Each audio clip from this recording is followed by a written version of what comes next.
જ કીધું કે ભાઈ આજુબાજુમાં રહેતા તમામ સભ્યો અહીંયા હાજરી આપે, સુંદરકાંડ પાઠ કરીએ છીએ. અને આજનો સુંદરકાંડ પાઠ જેમને પણ મનવાંછિત સંકલ્પો હોય એ આજે સુંદરકાંડ પાઠ પૂર્ણ કરજો. કારણ કે તમે અત્યાર સુધી હનુમાનજી મહારાજને પ્રાર્થના તો કરીએ છે, કારણ કે દુઃખ મને ને તમને બધાને છે, કોઈ ન હોય એવું ન બને. પણ છતાંય મારા ને તમારા કામ એવા હોય કે જે ન થયા હોય, બરોબર છે. કોઈને આપણે કહીએ નહીં, પણ આપણે ગમે એ ભગવાનની પ્રાર્થના કરીએ ઘણી વાર એવું બને કામ ન થાય. એવું નથી કે બધી જગ્યાએ બધા કામ થઈ જ જાય.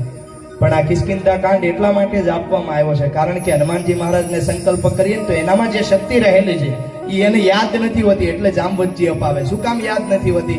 કે જ્યારે અંજનીની કોખે પૈપાન કરતા હતા એવા સમયે અંજનીનું એક આંસુ પડ્યું ને હનુમાનજી મહારાજ કહે છે કે માં, મારા જન્મતા વેત તારી આંખમાં આંસુ?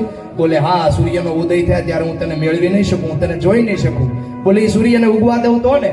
બાલ્ય અવસ્થામાં ત્યાંથી છલાંગ મારી અને લાલ સૂર્યને હનુમાનજી મહારાજે પોતાના મુખમાં મૂકી દીધો. આટલું એનામાં પરાક્રમ હતું. ત્યારબાદ ઋષિમુનિઓના યજ્ઞનો વિધ્વંસ કરવા લાગ્યા હનુમાનજી મહારાજ. ત્યાં ઋષિમુનિઓએ શ્રાપ આપ્યો કે જાઓ હનુમાન, તમને તમારા બળનું એટલું અભિમાન છે ને, આ બળ જ્યાં સુધી કોઈ યાદ નહીં અપાવે ત્યાં સુધી તમે આ યાદ નહીં કરી શકો, તમે તમારા બળનો પ્રયોગ નહીં કરી શકો.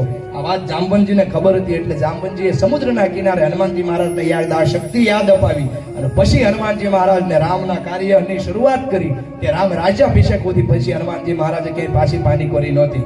એટલે એ બળની યાદી છે એ આ 29મો દોહો કિષ્કિંધા કાંડ પાઠ કરી અને પછી હનુમાનજી મહારાજને કહેવાનું કે હે હનુમાનજી મહારાજ, મારું આ કાર્ય છે એ આપ તો અતુલિત બળ છો, આપણામાં ઘણું બળ છે, ઘણું જ્ઞાન છે, બુદ્ધિ અને વિવેકની ખાણ છો.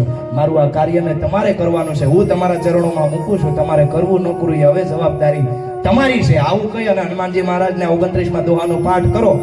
આજથી નિયમ લેજો, આવતા વર્ષે ફરીને કદાચ અહીં સુંદરકાંડ થાય ત્યારે મને કહેજો. લગભગ 99% તમારું કામ થઈ જશે. શું કામ? કે આગળના 30મા દોહામાં એનું પુરાણ પણ આપવામાં આવ્યું છે. ભવ ભેષજ રઘુનાથ જશે, સુનહી જે નર ઓર નાર, તિનકર સકલ મનોરથ સિદ્ધ કરે શ્રી શ્રી રામ. આપણે બધા ગામડે જઈએ ને તો ગામડે માતાજીનો મઠ હોય ને લાકડાનું ફળું મૂક્યું હોય, માતાજી સાક્ષાત ન બેઠા હોય, પણ એ લાકડાના ફળામાં આપણો વિશ્વાસ હોવો જોઈએ કે આમાં મારી માં ખોડિયાર બેઠી છે, આમાં મારી માં ચામુંડ બેઠી છે.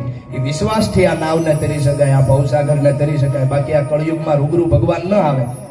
ભક્ત પ્રહલાદને લોઢાના થાંભલામાં પણ વિશ્વાસ હતો. સળગતો થાંભલો રાખ્યો અને કીધું હિરણ્યકશિપુએ કે આમાં તારો ભગવાન છે, આમાં તારો નારાયણ છે? બોલે હા, એમાંય મારો નારાયણ છે. પોતાને વિશ્વાસ હતો.